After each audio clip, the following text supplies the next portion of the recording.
repente tô aqui. Ai, tô com muita fome, velho. Ai, alguém me ajuda. Ai, que dor. Ai. Oxe, nossa, mano. Minha perna tá doendo pra caralho.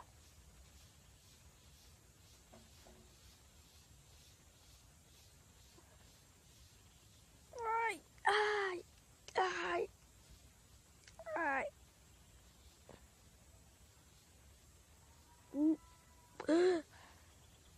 Tem nenhum lugar pra eu ir. Caramba. Ai. Caramba. Ai, minha perna. Não tem nada pra fazer. Porque eu tô aqui, mano. Caraca, eu tava lá com meus pais. Eles devem estar preocupados já. Caralho. Caraca, mano. Ai. Minha perna. Ai.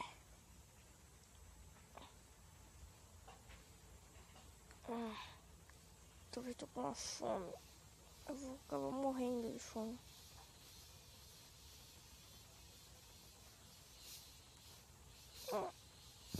Ai. Ai. Tá doendo pra caramba. Ai.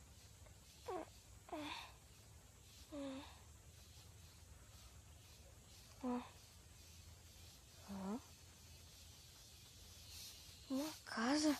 Uma casa. Graças. Quem deve estar aí?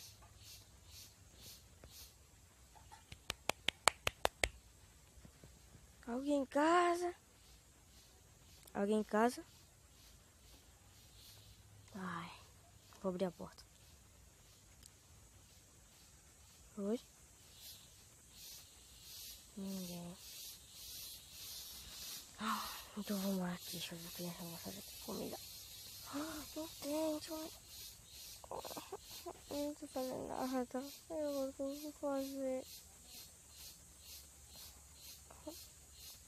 Com muita fome, tem um bicho pra matar.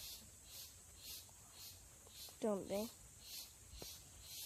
Acho que eu vou acabar morrendo.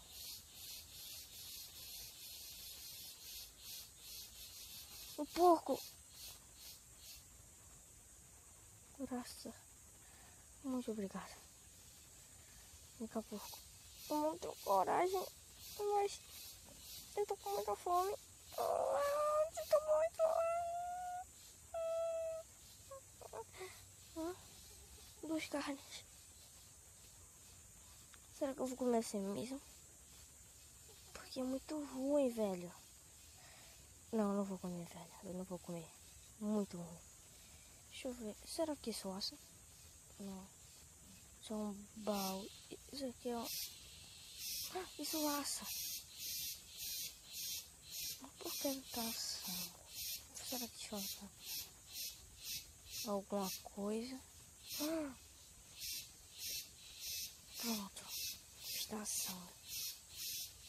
Espero que pelo menos dá aquele gostinho bom na boca. Tô com muita fome. Caraca, mano, sério. Tô com muita fome. Já são minhas carnes. Delícia. Ai, agora sim. Mas, ainda bem, encontrei um abrigo. Aqui. Sem ninguém. Por que, mano? Sério, velho. Não era pra estar aqui, mano. Era pra estar lá com minha família. Calma. Eu vou estar lá. Eu vou estar lá, mano. Um dia. Eu vou estar lá.